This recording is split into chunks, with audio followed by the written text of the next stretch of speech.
This episode of Between the Lines with FGI is brought to you by the American Society for Healthcare Engineering, optimizing healthcare facilities. We live and breathe codes and standards and compliance and regulation because it's so critical to the services that we provide. Welcome to Season 2 of Between the Lines with FGI. This is Bridget McDougall, Associate Editor with FGI, and your co-host, along with John Williams, FGI's Senior Vice President of Content and Outreach and Chair of the 2026 Health Guidelines Revision Committee. In this podcast series, we take you between the lines of the codes to explore the stories and answer questions that reside there. For this season opener, we pick up on a conversation that John Williams and I had with Leah Hummel while at ASHE's Healthcare Facilities Innovation Conference, July 21st through 24th in Anaheim, California. With the 2026 draft documents available for public comment now until September 30th, this is an episode you won't want to miss. John and I start off by sharing about some significant changes with the document itself, and then Leah joins us for an overview of new and revised requirements in the 2026 draft. We're going to mention a lot of different parts of the draft in all three documents, so look for the show notes. We will make a list there of every section that we reference, so you know where to go. Sit back, enjoy, and let's get ready to read between the lines.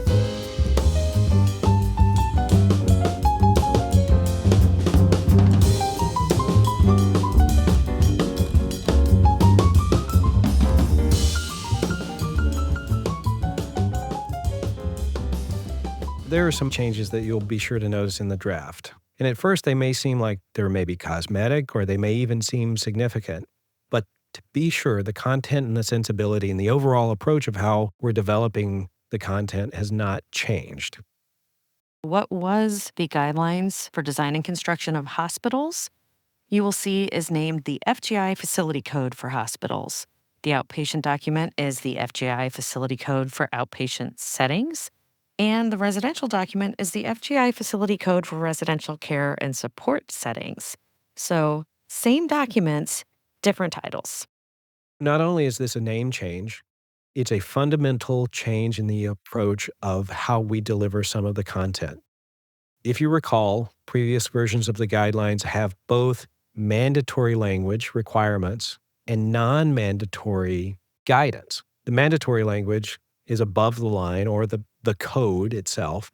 The non-mandatory language is appendix, and this often comes in the form of advice or examples or alternative methods or maybe even the intent of why a code was developed in the first place.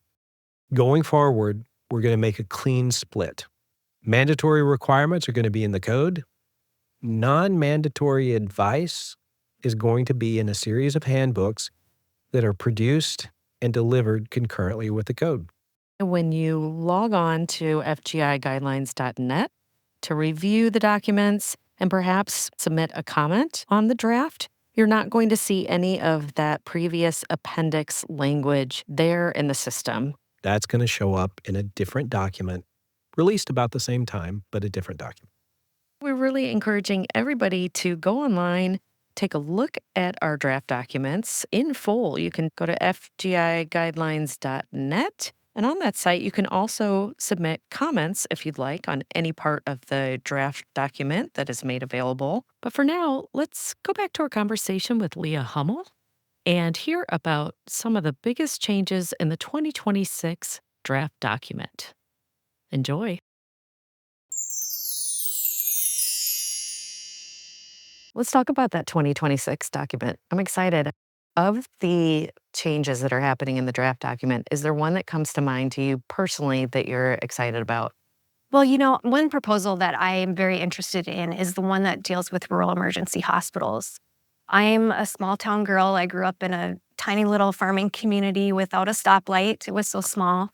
And, I've seen firsthand throughout my life how these rural hospitals are really struggling to keep their doors open. And you look at the number of hospitals that are at risk of closure in rural America right now, and it's very, very concerning. And so I think what Center for Medicare and Medicaid Services has done with this new provider designation, the Rural Emergency Hospital, or REH, is really going to be a lifeline to some of those rural communities. So instead of having acute care beds in the hospital, they'll maybe be able to transition those beds to long-term care and still keep those emergency services that are needed to at least be able to triage those patients and get them to a larger facility in a more densely populated area. So I think it's great that FGI is addressing that topic. I think there's more work to be done as we learn more about it. The hospitals are just now beginning to do those conversions. But by referencing the existing critical access hospital for those types of services, I think we've given them a good framework to be able to start those types of projects. Yeah, and we got really curious over the past year with people in that position on the rural side of things and designers who understand the challenges of switching from one designation type to the other. And I guess the question that we had was, do we create a totally new chapter for this thing? Or is there a way to make that switch easier? Because if I understand it, CMS is envisioning this almost as a switch that you can flip to go to a rural emergency hospital, and then they give you the opportunity to go back to a critical access hospital. And as you and I know, switching an occupancy or maybe a license designation, that has an overlay of a lot of different things. The questions come up, well, are you changing occupancy types? Are you looking at it as a newly constructed building because you're switching license type? So the approach that you'll see in the draft is the idea that it's really just part of that critical access hospital chapter. And hopefully what that does is it makes it easier for AHJs to imagine that this is kind of an on and off switch, or a REH versus CAH switch, and make that transition easier if people find value in that. So that's the approach we've taken, and really curious to see what people think about that. How about you, John? Well, the one that I think of that has been just this ongoing conversation for decades and decades is this concept of how do we design a operating room or a procedure room and really know what kinds of procedures can be done in each of those types of rooms. And over the past 20 or 30 years, I think we've done it a lot of different ways. We've said, all right, well, if the architect calls it an operating room, here's how many square feet it needs to be. And if they call it a procedure room, here's how many square feet it needs to be. And then back in the early 2000s, we took an approach where we looked at the American Society of Anesthesiologists classification rating. And I think there were 3 classes, class A, B, or C, or class 1, 2, or 3, I can't remember. But anyway, it was based on the level of anesthesia that you do in these rooms. And the level of anesthesia, the maximum level of anesthesia, would drive how big your room is. And it's a mechanism that you could use. It's an approach, but we found that ended up in a lot of weird situations where the answer wasn't really calibrated correctly. Then we tried a couple of different words like invasive. Oh, you said the word. We tried percutaneous for a little while and used some of those definitions as a watershed point, but we struggled with getting really the industry, even clinicians, to agree on what some of those words meant. So now in 2026, you'll see a different approach, which sort of extracts itself from looking at invasive procedure and proposes using something that we're familiar with in other parts of the document, and that's a risk assessment, to look at not just one thing, not just one question, but multiple questions to figure out how big should a room be. And we don't want to get in the way of a clinical decision that a clinician might use to say, all right, I'm going to do this procedure and I think it's safe in that room, but really try to address that planning decision that happens before a clinician even gets involved on a particular case. It's where the owners, the designers, the clinicians, the strategic look at building a building and saying, all right, how many operating rooms do I need? How many procedure rooms do I need? And then informing the clinical staff about the risks in each of those rooms and trying to have a much more robust conversation about it. Rather than the name on the plans or what class of anesthesia, ask a bunch of questions and get really curious about it and help people land in the right number of rooms and the right size of rooms. To me, that's going to be an interesting addition. Yeah, I was never comfortable with clinicians asking architects if they could do X procedure in Y room. That never made sense to me. And so now that is being flipped, and it's up to the clinicians to decide what type of room they're going to do their procedures in. And these safety risk assessments that we do, many of them are multidisciplinary, and that's the opportunity to create this translation sort of bridge between different types of professionals. A clinician will not always know what the air quality is when they go into a room because they haven't seen the plans, haven't been involved in the engineering that makes those kinds of decisions. So coming up with this common set of language around what it means and how safe a room is, I think is something that we haven't made available before. Yeah, we talk about multidisciplinary teams all the time, and it brings to mind the ICRA, the Infection Control Risk Assessment. And we're always talking about how the group that develops the ICRA really needs to represent all kinds of different backgrounds, because everybody comes to that discussion with different things in their mind that are affecting the work that they do. And so only by coming together and discussing all of these can you relate to all of those needs. So how about you, Bridget? What's your big point of excitement? Actually, it was what you said, because it's one of the queries we get the most with the FGI staff is, can I do this procedure in this particular room? But if I had to pick another one, it would be behavioral health crisis centers. That was introduced last cycle in 2022, and it was kind of buried in the document. You had to go deep, deep within the hallways of the document and several floors to find the language. So it was exciting that the language was there, but it wasn't very visible and it wasn't quite right. And what I'm excited about is after talking to Dr. Scott Zeller on episode 5 about crisis centers, what's in the draft now in this new chapter that specifically addresses crisis centers is the closest thing to what he's talked about being successful for these patients and people that work in that community that I've seen. It's pretty exciting. So it introduces terms like the central milieu area, which is new to us, and, has the code touch of telling you sizes and requirements and everything's there. But what I'm excited about is there's a real lens for this patient population within the guidelines.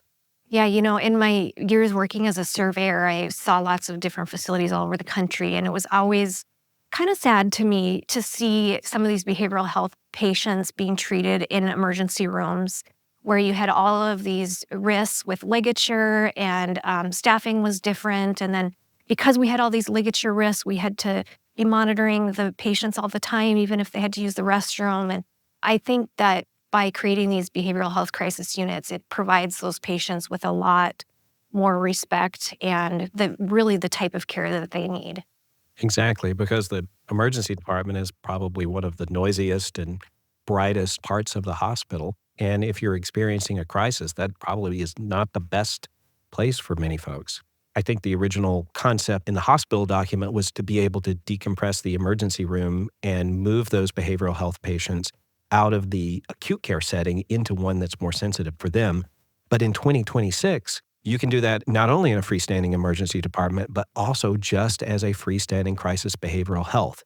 So that's a way for the community or EMS even to intervene before they even make it to the acute care side and deliver folks directly to a behavioral health center readily equipped to deal with that particular intervention that they need.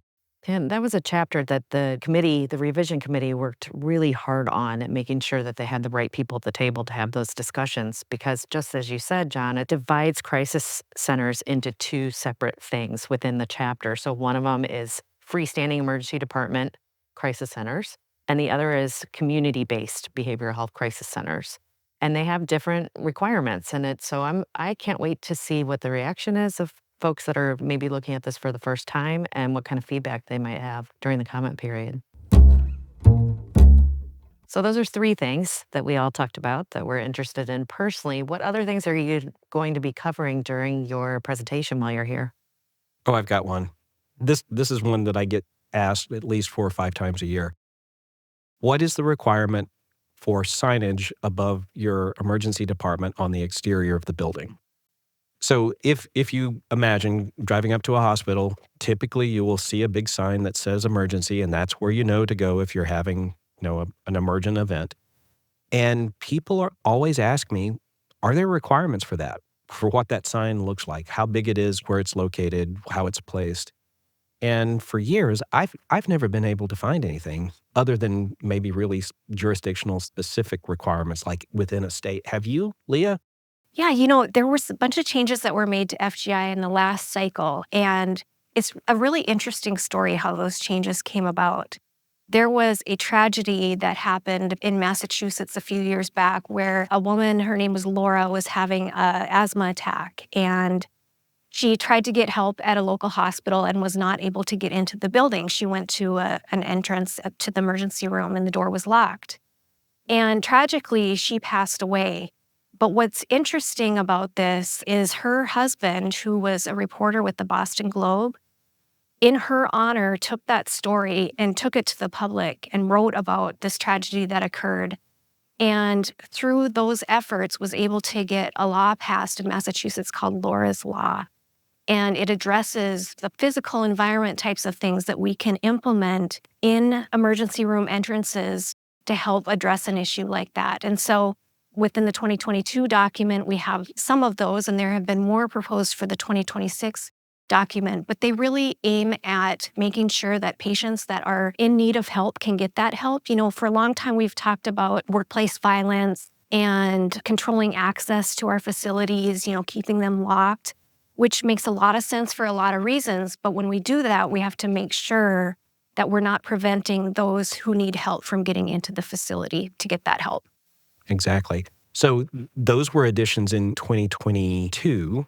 In 2026, we're going to see the requirement for an illuminated sign that says emergency and it's got a contrasting background. So that is the first set of directions I've seen to move people toward that location, that entry point.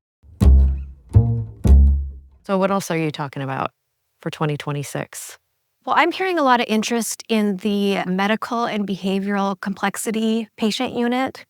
We know that we have patients that are dealing with mental illness that also are in the hospital for other reasons. Maybe they had a stroke or a heart attack or whatever. And the type of environment that is suitable for them, given their behavioral health needs, is not your typical medical surgical unit. By providing some concrete requirements around that type of population, I think we can help answer a lot of questions to the community, people just wanting to know what's the best way to treat those kind of patients. Yeah, because you not only have the behavioral health overlay, you also have the need for all the appurtenances, all the medical gas outlets, the electrical outlets, lots of different gear. And what is that sensitive kind of safe harbor approach to say, all right, well, this is an established way of being able to do this. If I design it that way, at least there's some level of predictability that an AHJ is going to look at that and say, okay, you followed a guideline, you're all right. Right. Yeah, if it was just a behavioral health unit, we would have to deal with all of the ligature risks, the security risks, but we cannot get away from those when there also are medical needs. So having some kind of document to address that, I think, will be great. I've got another one. In the outpatient book, we're finally addressing sleep centers. And these are the less than 24-hour stay sleep centers where you go in and you do a sleep study for like sleep apnea or some sort of sleep-related disorder. It's not a hospital bed. You're not staying there 24 hours. You're there for just a shorter period. You're sleeping. But typically, I would see these in B occupancies. And when I would go in and try to apply an outpatient version of the guidelines and the overlay there, the rooms didn't always make sense because when we talk about exam room, which ostensibly this is just an exam room, a type of exam room, they're not big enough to put a bed in and not really big enough to be comfortable in. And it doesn't describe like a monitoring station or something like that. So now, rather than trying to read between the lines a little bit, the existing document, and figure out a way to fit that into a regulatory scheme, there's going to be a chapter we can go to. It is a new chapter, right? It is. It's chapter 216. And I'm excited about this chapter because it came about from a proposal. It was somebody outside of the revision committee that is interested in seeing the document address this type of facility and put the proposal in. And then the committee took it and they really spent time on it, getting it right and comparing it to other sections in the document. And so that's out there for public comment, chapter 216. And that's an example of the process working. Somebody raising their hand in the community and saying, holy cow, can we try something different? Can we get to a better solution? Another one we can talk about is two different sets of proposals that deal with two different types of discharge units inside of a hospital. One of the things that I certainly remember over the past couple of years is just challenges with folks who are either discharging and needing to either go home or get to another post-acute kind of facility, and those patients kind of stacking up in a hospital and really preventing truly acute patients from finding a bed or finding a location. And there are two proposals in there that look at two options of decompressing that inpatient space. So the first is what I would call a discharge lounge. And this is for patients who are truly discharged. They're no longer inpatients. And there's a lot of conversation around what that means when you're not an inpatient anymore. But these are folks who would have had an acute care stay, an overnight stay, and they're ready to go home. Maybe they're waiting on a ride. Maybe they're waiting on medication or a final set of paperwork or something like that. There aren't any real true acute medical needs anymore. So really, this is a place for them to sit and wait for that connection back home. Another type is, I don't remember how we describe this, Bridget, but it's like a transport lounge. Mm-hmm. The external transport discharge unit. There you go. And this is where maybe you have an acute care patient who is no longer in need of acute care. They're being transferred to a post-acute unit. So that could be a skilled nursing facility. It could be a long-term care rehabilitation type facility or a behavioral health type facility. And if we can find an appropriately safe and sensitive way to handle those patients, that again will clear up those acute care beds and make more space for people who need that acute care. So we've got some other kind of heavy hitter changes, and I'm curious about the reduction of water age. That was a big thing in the code world. We've struggled with plumbing and waterborne pathogens in healthcare for a long time. For many years, the discussion was all about Legionella, which is one of our biggest concerns. We reference the ASHE 188 standard when it comes to Legionella risk, but there was a recognition that that's not the only waterborne pathogen that we deal with. And so there have been some new standards that have been developed to address other types of pathogens, which I think we have a great opportunity within FGI to reference. You know, the ASHE group really consists of a lot of experts when it comes to mechanical engineering, and they really have a lot of expertise on those subjects.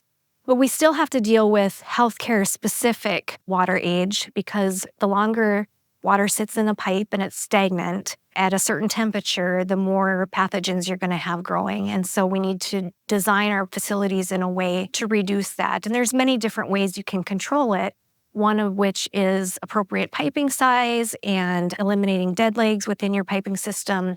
So I think it's great that FGI is going a little bit beyond some of the other standards that are out there to address that specific to healthcare. And it's a really interesting one, too, because when we look at some of the things you mentioned, like piping size and dead legs, there's always that question of, well, we have a plumbing code and we have a number of different plumbing standards out there. Where is the point where we come in healthcare facilities and say, okay, you need to do something dramatically different than you would in your general office building or convention center or home or what have you? And that's either because of the particular risk that you see inside of a building or the particular occupant type that you see inside of a building. So sort of charting that line of when do we go above and beyond the basic plumbing code is an interesting one, a fascinating one to hear the discussion about over this cycle. We've got new language in the draft that addresses medical device processing water distribution. That's a mouthful. But this one, we reference the AMI Standard 108. Yes. AAMI 108 is a brand new standard. It was, I should say it's brand new as a standard. It's been in existence for a while now as more of a guideline, but it was renamed as a standard here recently. One thing that I see with that proposal that I find a little bit concerning is it requires a separate water system for medical device processing, which is not a requirement of that standard. And so I want to make sure that as we develop these FGI proposals, we're not going beyond the intent of the reference without some kind of justification for that.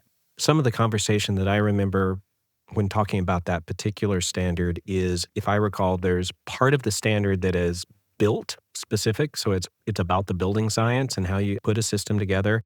And some of it is about how you operationalize that. And that is really kind of a traditional line that FGI has avoided crossing, moving into those operational requirements. When you look at the guidelines, we are all about how you put the building together. And we try to avoid directing folks on how to operationalize it or implement it. So curious to see what folks have to say about that. Yeah, I think that applies to a lot of the proposals that we're looking at for this cycle, especially the plumbing ones. There's lots of different ways you can deal with water age in a building, and flushing of a system is just one type of mitigation. There are proposals that have been put forward that talk a lot about installing additional valves and different things for flushing of the system. And I think we need to be careful that we're not pigeonholing an organization into doing one specific thing when there are other mitigation options that are out there. Other ways you can deal with water age is, chemical disinfection. Obviously, the best thing you can do is to control the temperature of that water and keep it moving so that it doesn't become stagnant. That's done throughout healthcare facilities, but it's just kind of those end legs that we have that go from the main piping system to each individual fixture where we have a concern. There was an interesting proposal that was put forward in FGI to require patient room sinks and toilet rooms to be on the corridor side of the patient room rather than be outbound on the exterior wall of the building. And the reason why that was put forward was to eliminate some of that length that you have from the main piping system to those fixtures within that hand washing sink or that toilet and shower and sink in the patient room bathroom. Obviously, when it comes to patient room layout, we want to do what's best for the patient and the caregivers. And so there was a lot of discussion about whether we should mandate that, if that's the best for patient care. But I thought it was a really interesting discussion. Mm-hmm. We don't want to limit that flexibility because having inboard toilets, could potentially limit observation and visibility and that access to the patient from really what is the staff side of things. So I think we have a reasonable balance in, the different ways of delivering piping and eliminating some of those minimum non-recirculated fixture branches. You can do with a lot of different approaches, but it changes the way the plumbing engineer looks at the building. I'll be curious to see where, what the input is from different folks on those proposals that made it. Yeah, one thing we've been talking a lot about within ASHE is piping size. We have jurisdictions that are mandating the use of low flow fixtures within facilities. And what we're finding in healthcare is that given the way we normally engineer our piping size, we're ending up with all of these water age issues because we're using low flow fixtures. And so there's a lot of discussion happening right now about how to engineer the piping size so that you can use those low flow fixtures and not have that issue with water age. One of the guiding stars of FGI for many years is acknowledging there are so many different ways that you can put a building together and giving people either constraint or a set of options to be able to implement it. Because as we all know, you can design a hospital millions of different ways and be successful. The impact that it has on operation, of course, would be different in each of those billion different designs. Can we give the residential document a little love for a minute? I just want to make sure that folks are aware and that we get eyes on the residential draft. It's got a few new things in it. There's dialysis treatment areas for nursing home residents. That's new.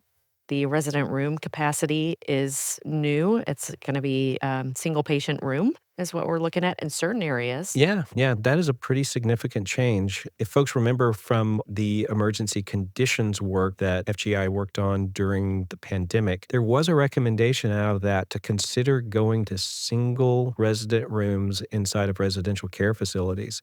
And while that didn't make it into the 2022 guidelines, that was a proposal that got some traction in the 2026.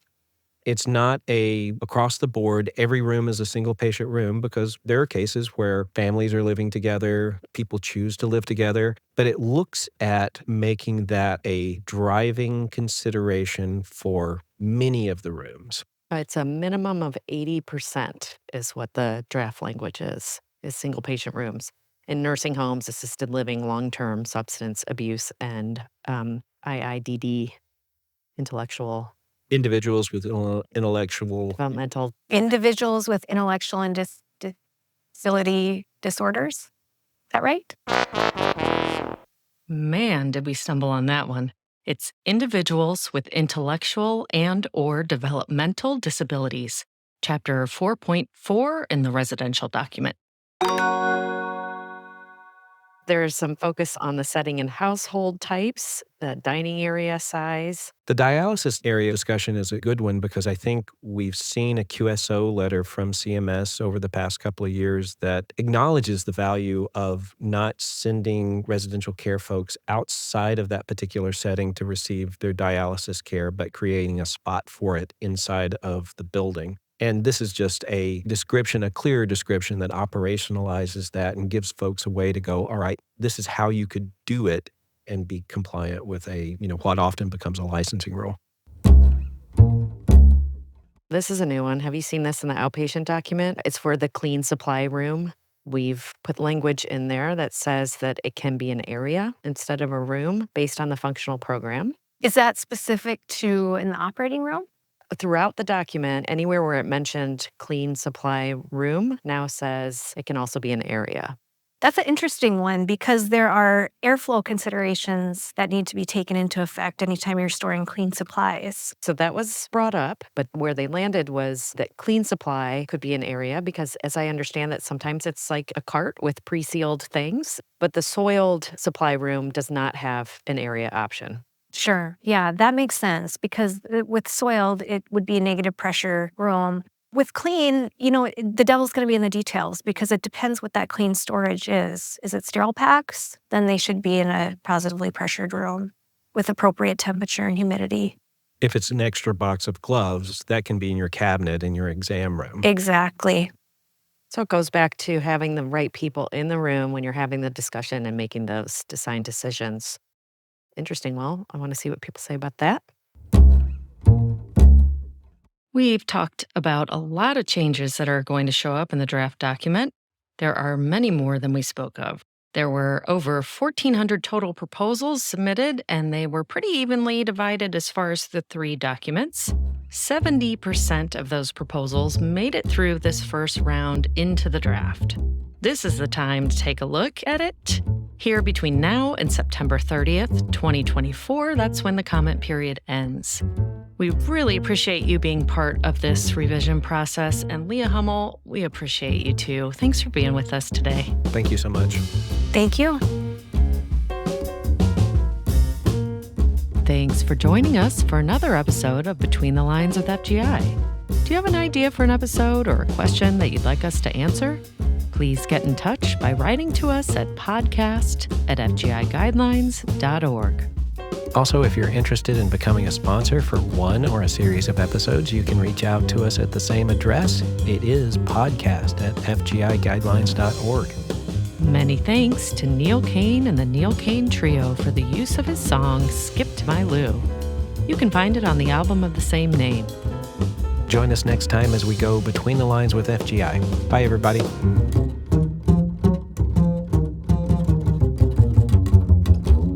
All right, John, pack up. Time to go back to Washington State. Woohoo! Home of the evergreens, the pines, the fir trees. You have a lot of trees. Fighting clams. Clams? Fighting? Fighting clams. Evergreen State University, they're the fighting clams. That's amazing. I'm going back to toasted ravioli, the Arch, and a lot of Chuck Berry music. I don't know that Evergreen State is actually the Fighting Clams. They might be the Gooey Ducks. I'm sorry, what? Gooey Ducks. Here's something we have in common. Do you know that St. Louis is famous for gooey butter cakes? Not gooey butter duck cakes, but just gooey butter cakes. Have you had that before?